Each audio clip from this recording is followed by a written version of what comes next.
वो कई बार गलती से हाथ से छूट जाती। उधर लंबी तो बहुत लंबी होती थी, 100-150 फुट दूर तक खींच कर ले जाते थे, वहां छोड़ देते थे। उधर से उसने कुएं में डाल दी, जो वहां खड़ा था या नहीं था वैसे अपने आप भी करना पड़ जाता है ऐसे कई बार।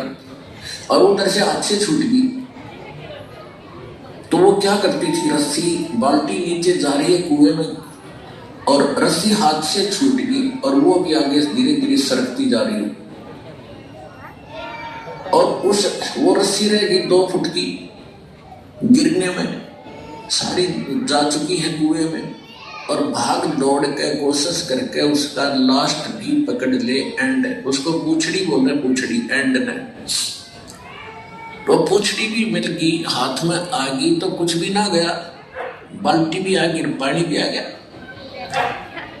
तो इसी प्रकार आपका कुछ नहीं बिगड़ा अभी तक, मनुष्य जीवन रहते और ये सत भक्ति मिल गई तो आप कहा पूछड़ी हाथ में आ गई, एंड ठा गया इस जीवन का, दोनों हाथों में डूबे खींच लो विष्णु, अरे भक्ति करो डट के, इस जन्म में बेड़ा पार हो जाए।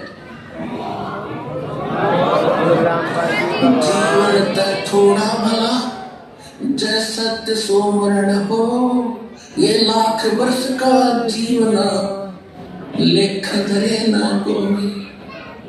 लाख वर्ष भी हमने जी कर देख लिया। तो प्रश्न चल रहा है कि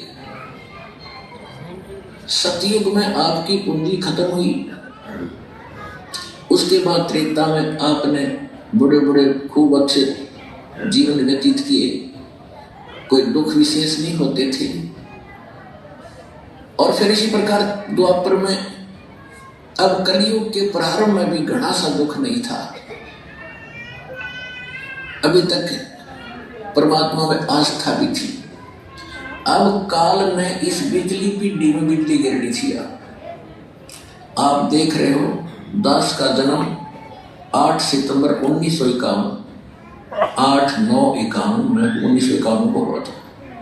और उससे पहले का भी माहौल देखा हमने, किस प्रकार रहा करते थे, कितना सिंपल जीवन जीते थे, कैसे नेक विचार उन महापुरुषों बुजुर्गों के होते थे, कैसा आपस में प्यार होता था वहां केवल। अब फिर उसके बाद दास ने देख लिया, उसके बाद ये 50 वर्ष के अंदर अंदर ये कितना परिवर्तन हो गया है। दिन और रात का कहते हैं, जमीन आसमान का अंतर हो गया। इंसान की भावना बदल गई,